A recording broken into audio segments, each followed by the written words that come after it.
आज हम आपको सुमिता नंदन पंत जी की कविता का दूसरा पार्ट परिवर्तन पढ़ाने जा रहे हैं। सुमिता नंद परिवर्तन का तो मतलब आपको पता ही होगा, परिवर्तन मतलब बदलना, ठीक है। मगर परिवर्तन पढ़ाने से पहले हम सुमिता नंदन पंत जी के बारे में संक्षेप में बताते हैं, ठीक। सुमिता नंदन पंत जी छायावाद युग के कवि थे। इनका जन्म बागेश्वर जिले के कौशानी नामक ग्राम में 20 मई 1900 ईस्वी में हुआ था, ठीक। इन्होंने 1968 ईस्वी में भारतीय ज्ञानपीठ पुरस्कार प्राप्त किया। 1960 में साहित्य अकादमी पुरस्कार और 1961 में पद्म भूषण की उपाधि से विभूषित हुए। इनकी जो मुख्य रचनाएं हैं वो हैं वीणा, ग्रंथि, पल्लव और गुंजन। अभी जो हमने इससे पहले नौका विहार पढ़ा था वो गुंजन के अंदर से लिया गया था, गुंजन की रचना के अंतर्गत से लिया गया था। और जो हम ये परिवर्तन पढ़ने जा रहे हैं ये सुमिता नंदन पंत जी की जो पल्लव रचना है उसके अंतर्गत से ली गई है, ठीक। अब हम परिवर्तन पढ़ने जा रहे हैं। इस पूरे चैप्टर के अंदर परिवर्तन बताया है कि समय का कैसे परिवर्तन होता है, समय कैसे बदलता है, अच्छा समय बुरे में कैसे बदलता है और बुरा अच्छे में कैसे बदलता है। जो अभी हम पहला पार्ट जो पढ़ने जा रहे हैं, पहले पार्ट के अंदर उस भारत की बात की गई है जिस भारत को इतिहास में सोने की चिड़िया के नाम से जाना जाता था। सब जगह खुशहाली थी, सब जगह सुख संपत्ति थी और मतलब सब पूरे देश में ज्ञान का भंडार हर व्यक्ति के अंदर भरा हुआ था। कोई पाप, दुख, गरीबी, बूढ़ापन, मृत्यु कुछ भी नहीं जानता था। मतलब बुरी चीज़ तो किसी को पता ही नहीं थी। चारों तरफ सुख शांति थी और खुशहाली थी। आज हम वही बात पढ़ाने जा रहे हैं जो कवि ने बताया कि पहले भारत कैसा था। कहा आज वह पूर्ण पुरातन, वह स्वर्ण का काल माने सुनहरा समय, पूर्ण पुरातन माने पुराना समय, मतलब आज वह पुराना समय कहाँ जिसे सुनहरा समय कहा जाता था, स्वर्णिम काल कहा जाता था। भूतियों का दिगंत छवि जाल, जिसकी भूति मीन्स माने ऐश्वर्य का, जिसकी ऐश्वर्य का छवि जाल, छवि माने सुंदरता का जाल, दिगंत माने चारों दिशाओं में फैला हुआ था, जिसकी अच्छाइयों का जाल चारों दिशाओं में फैला हुआ था। ज्योति चुमती जगती का भाल, ज्योति यानी कि प्रकाश होता है, मगर यहाँ पे ज्ञान के प्रकाश के लिए कहा गया है कि ज्ञान का प्रकाश उस देश के, उस भारत देश के सभी लोगों के मस्तक को चूमती थी। सभी देश के लोगों को मस्तक को चूमती थी, मतलब सबके पास ज्ञान का प्रकाश रहता था, सबके अंदर ज्ञान का प्रकाश था, ठीक। राशि राशि विकसित वसुधा का वह यौवन विस्तार, और पृथ्वी का जो यौवन विस्तार है यानी कि पृथ्वी जो है अपनी राशि से यानी कि हरियाली से, फुलवाड़ी से इस तरह से विकसित थी कि उसका यौवन का विस्तार यानी कि उसकी हरियाली का, खुशहाली का विस्तार चारों तरफ फैला हुआ था। स्वर्ग की सुषमा जब साभार, धरा पर करती थी अभिसार, मतलब स्वर्ग की जो सुषमा है, सुंदरता जो है वो पृथ्वी का श्रृंगार करती थी। मतलब वहाँ पे स्वर्ग की जो सुंदरता थी वो आकर पृथ्वी पर अपने आभार को प्रकट करती थी। मतलब इतनी ज़्यादा सुंदरता चारों तरफ फैली हुई थी, हरियाली इतनी ज़्यादा फैली हुई थी कि कभी कभी कहता है कि ऐसा लगता है जैसे स्वर्ग से सुंदरता उतर कर पृथ्वी पर फैल गई है। प्रसूनों के शाश्वत श्रृंगार, स्वर्ण भृंगों के गंध विहार, प्रसूनों माने पुष्पों के, शाश्वत माने हमेशा, श्रृंगार माने सजी रहते थे। मतलब पूरी पृथ्वी जो है पुष्पों से हमेशा सजी भरी रहती थी, भरी रहती थी। और उन पुष्पों के ऊपर सुनहरे भौरे, स्वर्ण भृंग का मतलब है सुनहरे भौरे, और सुनहरे भौरे उस सुगंध पर पुष्पों पर जाकर घूमते थे, मंडराते थे। गूंज उठते थे बारंबार सृष्टि के प्रथमोद्धार, जब भौरों की जो गुंजन सुनते थे तो उस गुंजन को सुनकर ऐसा लगता था जैसे इस सृष्टि की, इस रचना की पहली आवाज़ हो। भवनों की आवाज़ सुनकर ऐसे मन व्यक्त होने लगता था मानो सृष्टि अपने पहली उद्गार को व्यक्त करना चाह रही हो। नग्न सुंदरता थी सुकुमार, रिद्धि ओ सिद्धि अपार। नग्न सुंदरता का मतलब क्या हो गया कि उस समय सौंदर्य छिपाया नहीं जाता था, मतलब सुंदरता जो है छिपी नहीं रहती थी किसी के सामने, सबके सामने उजागर थी सुंदरता। तो वहाँ पर सुंदरता को छिपाने की किसी के पास कोई भावना नहीं थी और सबके पास वैभव और समृद्धि छाई रहती थी। ऐ विश्व का स्वर्ण स्वप्न, संस्कृति का प्रथम प्रभात। विश्व का स्वर्ण स्वप्न माने सुनहरे सपने। संसार के समस्त लोग सुनहरे सपने लेकर उठते थे। संस्कृति का प्रथम प्रभात, जैसे ही संसार की प्रथम प्रभात यानी कि प्रथम सुबह जब होती थी, जब सूरज उदय होता था, तो सब लोग सुनहरे सपने के साथ सृष्टि का स्वागत करते थे। कहाँ वह सत्य वेद विख्यात, मतलब वेद में जो विख्यात है ये सच्चाई कि ऐसा युग था, पुराने समय में भारत का ऐसा युग था, ये कहाँ गया, ये सच्चाई कहाँ गई। दुरित दुख दैन्य ना थे जब ज्ञात। दुरित माने पाप, दुख, दैन्य माने गरीबी, निर्धनता, ना थे जब ज्ञात, मतलब किसी को ये पता ही नहीं था, ज्ञात ही नहीं था। अपरिचित जरा मरण भूप प्राप्त, मतलब जरा माने बुढ़ापे से, मरण माने मृत्यु से। अपरिचित थे, कोई इसको जानता ही नहीं था। तो यहाँ पर कह रहे हैं, वो कवि कह रहे हैं कि जो वेद में लिखा हुआ है वह सच्चाई कहाँ गई कि उस समय लोग पाप को, दुख, गरीबी, दरिद्रता को नहीं जानते थे। बुढ़ापा और मृत्यु क्या होती है इससे भी सब अपरिचित थे।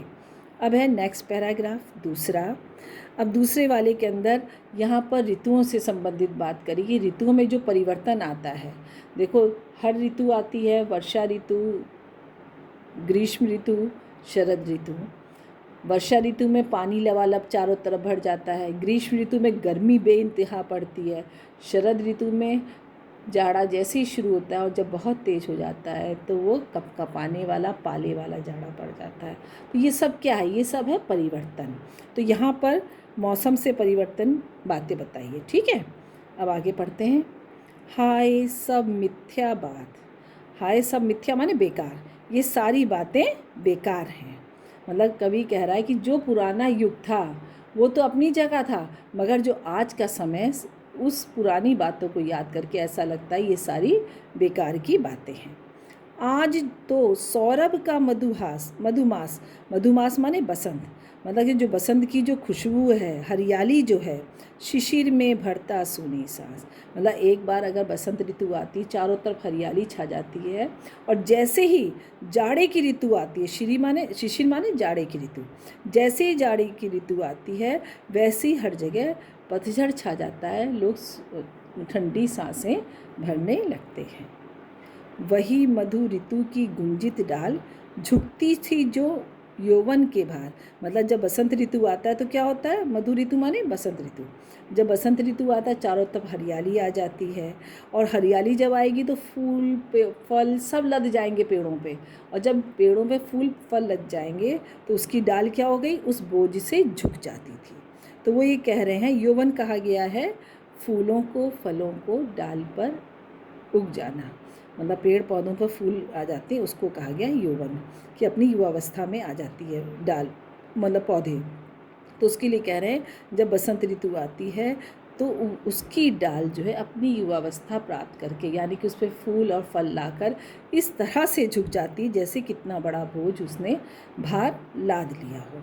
और जैसे ही शिशिर ऋतु आती है और वो सब फूल झड़ जाते हैं, फल समाप्त हो जाते हैं, क्योंकि फल का सीजन चला जाता है तो फल समाप्त हो जाते हैं। फिर क्या होता है, कि जनता में निज तत्काल, सिहर उठती जीवन है बाहर। और अकिंचिंता मन निर्धनता, मतलब अभी तो वो धनवान थी कि उसके बसंत ऋतु में तो वो धनवान था पेड़ पौधा, कि उसके पास फल भी थे, फूल भी थे, और जैसी शिशिर ऋतु आई वो निर्धन हो गया।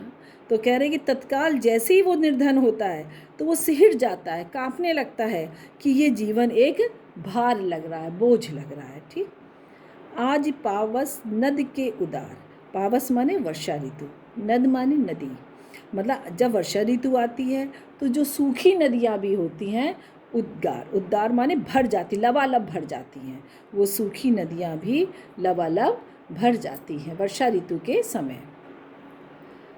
काल के बनते चिन्ह कराल, काल माने समय परिवर्तन, जैसे ही समय परिवर्तन होता है यानी कि वर्षा ऋतु के बाद जब ग्रीष्म ऋतु आती है तो ग्रीष्म ऋतु में क्या होता है कि जैसे ही ग्रीष्म ऋतु आती है वैसे ही काल अपने बनाते हैं चिन्ह, कराल माने भयंकर, तो भयंकर चिन्ह, भयंकर निशानियाँ छोड़ जाते हैं। ग्रीष्म ऋतु में क्या होगा, जो नदी बरसात में लबालब भर गई है वही नदी गर्मी में धूप की तेज़ी से वो नदी नाले सूख जाते हैं, तो उसके लिए कहा गया कि वो अपने भयंकर चिन्ह छोड़ जाते हैं, वो समय के अनुसार भयंकर निशान छोड़ देते हैं। प्रातः का सोने का संसार जला देती संध्या की ज्वाला, यहाँ पर वो कवि कह रहे हैं कि प्रातः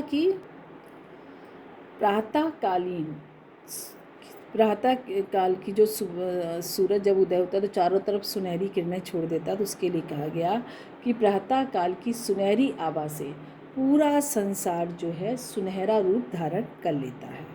जला देती संध्या की ज्वाला, किंतु जैसे जैसे दिन बीतता है, शाम होती है, वैसे ही संध्या की जो ज्वाला है, जो मतलब सूरज ढलने वाली जो लाल रोशनी है, वो सुबह की सुनहरी किरणों को जलाकर भस्म कर देती है, जला देती है, भस्म कर देती है, समाप्त कर देती है। अखिल यौवन के रंग उभार, हड्डियों के हिलते कंकाल। अब वो कह रहे हैं युवावस्था में, यौवन माने युवावस्था में जो शरीर अपने रंग और रूप के कारण अत्यंत सुंदर लगता है, रंग उभार माने रंग और रूप के कारण जो अत्यंत सुंदर लगता है, जैसे ही बुढ़ापा आता है वैसे ही क्या होता है, वृद्धावस्था में हड्डियों का खाली कंकाल मात्र, कंकाल मतलब ढांचा मात्र, खाली हड्डियों का ढांचा मात्र ही उसका शरीर रह जाता है। यानी कि युवावस्था में जो सुंदरता से भरा रहता है, बुढ़ापे में वो हड्डियों का ढांचा बनकर दिखाई देता, बना हुआ दिखाई देता है। कच्चों के चिकने काले व्याल, कच्चों माने केश के चिकने, मतलब बाल जो हैं चिकने हैं, केश चिकने हैं, काले व्याल सर्पों के तरह काले काले हैं।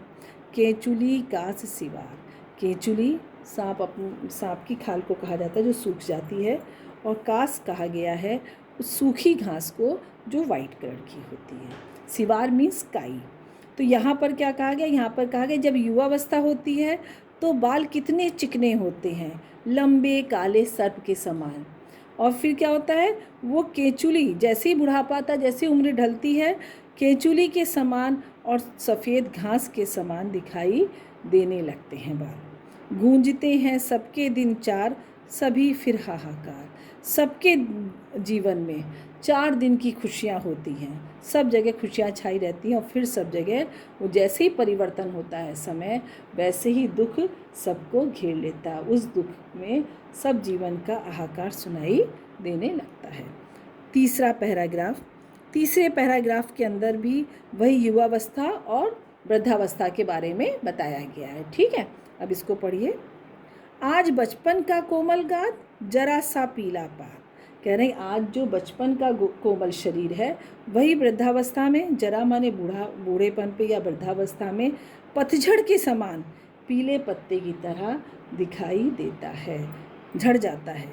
4 दिन की सुख चांदनी रात, 4 मतलब कहावत है ना, 4 दिन की चांदनी फिर अंधेरी रात, तो उसी के लिए कहा कि 4 दिन की सुख वाली चांदनी है, 4 दिन के मतलब क्षण जो है वो सुख वाले, हमको चाहे कितने लंबे का सुख आ जाए, लंबे समय का सुख आ जाए, हमको सुख हमेशा कम लगता है, और दुख एक पल के लिए भी आता है तो हमें बहुत ज़्यादा लगता है, तो उसी के लिए कहा 4 दिन की सुख की चांदनी है,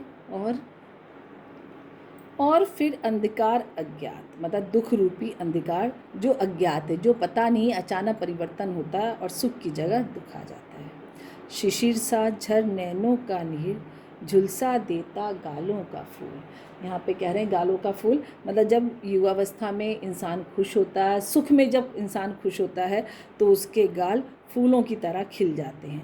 और जैसे ही वो परिवर्तित होता है, यानी कि सुख के बाद जैसे ही दुख आता है, तो उसके नैनों से जो नीर निकलते हैं, जो आंसू निकलते हैं, वो शिशिर की तरह, उस जाड़े की तरह निकलते हैं। जाड़े की तरह उस पे मौसम छा जाता है कि जाड़े में जैसे पतझड़ आ जाता है, ऐसे ही उसकी आँखों के आंसू जो हैं उस गाल रूपी फूलों को झुलसा देते हैं, मुरझा देते हैं। प्रणय का चुंबन छोड़ अधर जाते अधरों को भूल।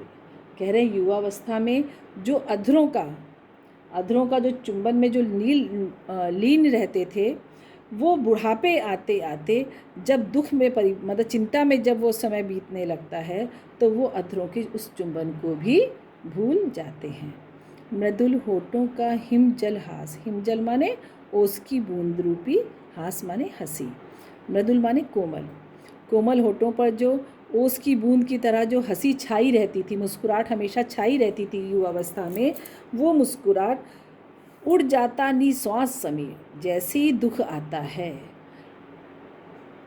वह दुख एक हवा के झोंके की तरह होता है कि हवा का झोंका आया और मुस्कुराहट रूपी ओस की बूंद गिर गई, समाप्त हो गई, मतलब उड़ा जाता। वो समीर उस मुस्कुराहट को, ओस रूपी बूंद की जो मुस्कुराहट है, उस मुस्कुराहट को हटा देता है। तो दोनों लाइन का मिला के अर्थ है कि जिन अधरों पर ओस जैसी चमकती हंसी दिखाई देती है, दुख के कारण लंबी सांस लेकर, दुख वाली सांस लेके वही मुस्कुराहट को उड़ाकर ले जाती, समाप्त कर देती है। शरत भौं का शरदाकाश घेर लेते घन घिर गंभीर। यहाँ पे देखो बेटा, भौं के लिए बोला गया, भौं मतलब आईब्रो के लिए। तो जब भी अगर इंसान चिंता में होता है, दुखी होता है, तो उसकी क्या होता है, आईब्रो सिकुड़ी रहती है। और जब बिल्कुल शांत खुशहाल रहता है तो माथा एकदम चिकना रहता है। तो उसी के लिए कहा शरद, शरद माने शरद ऋतु के लिए, मतलब कि जब शरद आकाश, शरदाकाश माने शरद ऋतु वाला आकाश, स्वच्छ निर्मल, कि मतलब यहाँ पर कह रहे हैं जब खुशी रहती है तो माथे पे जो भौं है वो शरद ऋतु के समय वाले आकाश की तरह दिखाई देते, एकदम स्वच्छ शांत। और जैसे ही उस पर दुख आता है, परेशानी आती है, घेर लेते घन घिर गंभीर। क्या करते हैं कि उन भावों को फिर चिंता के गंभीर घने बादल उसको घेर लेते हैं। शून्य सांसों का विधुर वियोग छुड़ाता अधर मधुर संयोग। फिर कहते हैं कि वियोग से भरी हुई जो व्याकुलता है, लंबी सांसें हैं, ये सांसें हमें मधुर अधर वाला जो संयोग है, उस संयोग को अलग कर देता है और हम लोगों को वो दुख जो है उस मिठास से, उस सुख से वंचित कर देता है। मिलन के पल केवल 2-4। कह रहे हैं कि मिलन के पल जो हैं खाली 2-4 ही बचे रहते हैं। विरह के कल्प अपार, और जो दुख के कल्प माने समय, जो दुख का समय है वो बहुत लंबा रहता है, अपार रहता है। मतलब कि मिलन का मतलब वहाँ पे सुख से हो गया कि सुख के पल सिर्फ 2-4 समय के लिए, मतलब हमने बताया ना कि सुख चाहे कितना मिल जाए, इंसान बस यही समझता है कि बहुत कम मिला, और दुख अगर एक दिन का भी मिलता है वो भी पहाड़ की तरह लगता है। तो उसी के लिए कहा कि सुख के पल जो है खाली 2-4 ही समझ में आते हैं, मतलब याद रहते हैं, और विरह जो है वो बहुत लंबा समय ले जाता है। ठीक है। अरे वे अपलक 4 नैन 8 आंसू रोते निरूपाए। 4 नैन कहा गया है, यहाँ पे 4 नैन नायक और नायिका के लिए कहा गया है कि वे नायक और नायिका जो आपस में एकटक देखते रहते हैं एक दूसरे को मुग्ध होकर, जब विपरीत समय आता है, जब समय परिवर्तित हो जाता है, मिलन बिछड़ने में बदल जाता है, तो क्या होता है, 8 आंसू रोते निरूपाए, मतलब उस विरह का, उस बिछड़ने का कोई उपाय समझ में नहीं आता, और वही नायक और नायिका 8-8 आंसू रोते हैं। 8-8 आंसू रोते हैं, मतलब आंसुओं की लगातार उनकी आँखों से वर्षा होती रहती है। उठे रों के आलिंगन कसक उठते कांटों से हाय। प्रेम की जो भावना से क्या होता है, प्रेम की भावना को याद करके जो रोंगटे खड़े हो जाते थे बाद में बिछड़ने के बाद, वही कांटे के समान कसक उठने लगती है, कांटों के समान वो चुभन महसूस होने लगती है, वो दुख का एहसास होने लगता है। ठीक, अब ये यहाँ पर चौथा पैराग्राफ आ गया। चौथे पैराग्राफ के अंदर हम यहाँ पर बताया गया है कि जो कुछ भी, हे मनुष्य, तुम्हारे पास जो कुछ भी है इस समय, सब कुछ ये समझो ऊपर वाले का तुम्हारे ऊपर उधार है। तुम्हें सब कुछ यहीं पर छोड़ के जाना है। जो कुछ भी तुम्हारे पास इस संसार में है वो तुम्हारा अपना नहीं है, एक तरीके से तुम्हारा ऋण है। अगर ऊपर वाला चाहेगा तो तुम्हारे से ब्याज समेत वसूल कर लेगा, और नहीं तो तुमको तो सब कुछ यहीं पर छोड़कर जाना है। अब देखो यहाँ पर क्या कहते हैं, किसी को सोने के सुख साज, सोने का मतलब नींद या क्या कहते हैं, सोना पहनने वाले से मतलब नहीं है। यहाँ पर सोने से मतलब है सुख समृद्धि ऐशो आराम संपत्ति, है ना। कि अगर तुम किसी के पास सुख संपत्ति है, समृद्धि है, ऐशो आराम है, तो ये सब उसके जो सुख के साज, साज माने मतलब सजावट के, मतलब उसके सौंदर्य के, उसके सजावट के, उसके इस्तेमाल करने वाले जो सुख के सामान हैं, वो सामान अगर उसके पास है, मिल गया यदि ऋण भी कुछ आज। अगर तुमको, हे मनुष्य, ये सामान तुमको सब मिल गया है तो तुम उसको ऋण समझो। अगर आज तुम्हारे पास ये सब चीज़ें, सब सहूलियत है, तो तुम उसको ऊपर वाले का ऋण समझ के इस्तेमाल करो। क्योंकि चुका लेता दुख कल ही ब्याज, काल को नहीं किसी की लाज। मतलब काल मतलब समय। जब समय परिवर्तन लेता है, जब समय करवट लेता है, तो वो किसी की भी लाज नहीं रखता है, किसी की भी इज्जत नहीं रखता है। और वही ऋण, वही चीज़ जो तुमको दी है, उसको ब्याज समेत, मतलब दुख के समय पे वही चीज़ें ब्याज समेत तुमसे चुका लेता है। मतलब जब सुख आता है तो हमारे पास सब कुछ होता है, और जब दुख आता है तो जो सब कुछ है वो तो जाता ही जाता है, उसके अलावा भी और भी चीज़ें चली जाती हैं। तो इसीलिए कहा गया कि ब्याज समेत उसको वापस ले लेता है। विपुल मणि रत्नों का छवि जाल, इंद्रधनुष की सी छटा विशाल। कह रहे अगर तुम्हारे पास बहुत ज़्यादा, विपुल माने बहुत ज़्यादा, मणि रत्न है, मतलब मणिये हैं, खजाने हैं तुम्हारे पास, उसकी सुंदरता है, तो समझ लो वो सुंदरता कैसी है, इंद्रधनुष की सी, इंद्रधनुष के समान है वो सुंदरता विशाल। इंद्रधनुष क्या होता है, एक पल दिखाई देता है और थोड़ी बाद वो गायब हो जाता है। तो उन्होंने कहा जब तक तुम्हारे पास सुख है, जब तक तुम्हारी किस्मत में सुख लिखा हुआ है, समय ने जब तक तुम्हारे पास सुख बना रखा है कि इतने समय तक तुम्हारे पास सुख रहेगा, तो वो हीरे मोतियों का जो सुंदरता है, अधिक जो सुंदरता है, वो तुम्हारे पास बनी रहेगी। और जैसे ही इंद्रधनुष की तरह बनी रहेगी, और जैसे ही विभव की विद्युत ज्वाला चमक छिप जाती है तत्काल। विभव माने ऐशो आराम की, विभव की विद्युत ज्वाला, विभव माने ऐशो आराम की, मतलब सुख संपदा की, ऐश मतलब जो भी आपके पास समृद्धि है उसकी। विद्युत ज्वाला, विद्युत ज्वाला माने मतलब बिजली, आकाश की जो बिजली है, चमक छिप जाती है तत्काल। कह रहे हैं यहाँ पे पूरे चारों लाइन का मिला के अर्थ है कि जो अपने पास, हमारे पास मणि रत्न हैं, हीरे मोती हैं, वो सब हमेशा के लिए नहीं है, बल्कि इंद्रधनुष के समान है, पल भर के लिए हैं बस। जैसे ही आकाश की बिजली पल भर के लिए चमकती है और फिर आकाश में छिप जाती है, उसी तरह परिवर्तन के समय, जैसे ही परिवर्तन आएगा, जैसे ही दुख का समय आएगा, ये सब मणि रत्न हमारे पास से समाप्त हो जाएगा, सब उसी तरह से गायब हो जाएगा, हमारे हाथ कुछ भी नहीं रहेगा। मोतियों जड़ी ओस की डार, हिला जाता चुपचाप प्यार। देखो यहाँ पर जो है मोतियों वाली डाल से जो करा है इन्होंने, यहाँ पर उससे संभावना की गई है ओस से, तो यहाँ पर आ जाएगा आपका उत्प्रेक्षा अलंकार। और जो इससे पहले हमने आपको पढ़ाया था इंद्र धनुष की सी, तो इंद्रधनुष की सी का मतलब यहाँ पर आ जाएगा आपका उपमा अलंकार। तो देखो जो हीरे मोतियों के बारे में बताया कि जैसे ही समय करवट लेगा और वो बिजली की तरह, जैसे आकाश की बिजली चमक के गायब हो जाती है, ऐसे हीरे मोती की चमक एक दुख के समय पे तुरंत गायब हो जाएगी। तो अब यहाँ पर उसी के द्वारा फिर एक उत्प्रेक्षा अलंकार के द्वारा समझाया जा रहा है। क्या समझा रहे हैं, मोतियों जड़ी ओस की डार, मतलब वह डाल, डार माने डाल, पेड़ की डाल, पेड़ मतलब उस पेड़ की डाल पर जो सुप्रातः काल में जिस पे ओस की बूंद रूपी मोती जड़ी रहती हैं, हिला जाता चुपचाप बयार, बयार माने हवा, और हवा आती है, उसका एक झोंका उस डाल को जैसे ही हिलाता है सारी मोतियाँ एक बार में समाप्त हो जाती हैं। उसी तरह दुख और सुख है कि जैसे ही दुख का समय आता है, सुख में हमारा सब कुछ धराशायी हो जाता है, समाप्त हो जाता है।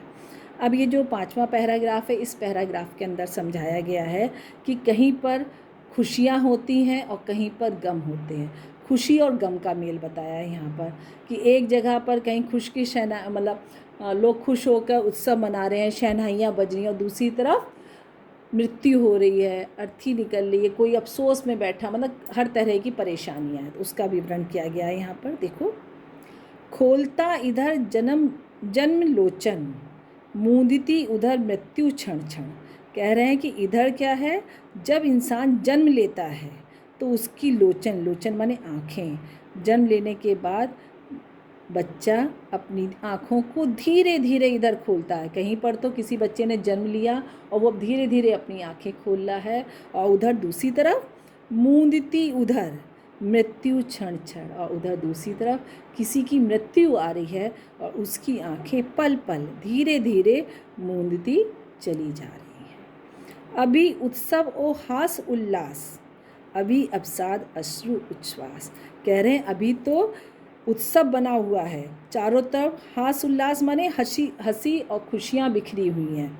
एक तरफ तो खूब उत्सव मनाया जा रहा है, त्यौहार मनाया जा रहा है, शादी वगैरह हो रही है, फंक्शन हो रहे हैं, सब हंसी उल्लास कर रहे हैं। और थोड़ी देर बाद क्या होता है, कहीं पर दूसरी जगह पर अभी अवसाद, अवसाद माने दुख, कहीं पर दुख के आंसू हैं। उच्छ्वास माने दुख की सांसें, लंबी लंबी दुख की सांसें कोई भर रहा है, मतलब कहीं पर तो कोई उत्सव मना रहा है, हंसी खुशी से खेल रहा है, और दूसरी जगह पर कहीं दुख की सांसें लेकर कोई दुख में आंसू बहा रहा है। अचिरता देख जगत जगत की आग, शून्य भरता समीर निश्वास। अचिरता माने अस्थिरता। इस तरह संसार की अस्थिरता को देखकर हवा भी दुख की सांसें भरने लगता है। डालता पातों पर चुपचाप ओस के आंसू नीलाकाश, और नीलाकाश भी रोने लगता है दुख संसार में दुख को देखकर। नीला आकाश भी रोता है और वो डाल के पत्तों पर चुपचाप आंसू रूपी ओस को छोड़ जाता है। सिसक उठता समुद्र का मन, उस दुख को, उस परिवर्तन को देखकर समुद्र का मन भी सिसकने लगता है। सिर उठते उहुगण, उहुगण माने तारे, तारे भी उस वहाँ के परिवर्तन के वातावरण को देखकर सिर उठते हैं कि एक तरफ तो दुख है, खुशियाँ मनाई जा रही हैं, और दूसरी तरफ दुख है, आंसू बहा रहा है। इन सब वातावरण को देखकर आकाश भी रोने लगता है, समुद्र का मन भी सिसकने लगता है, और तारे भी सिहर जाते हैं।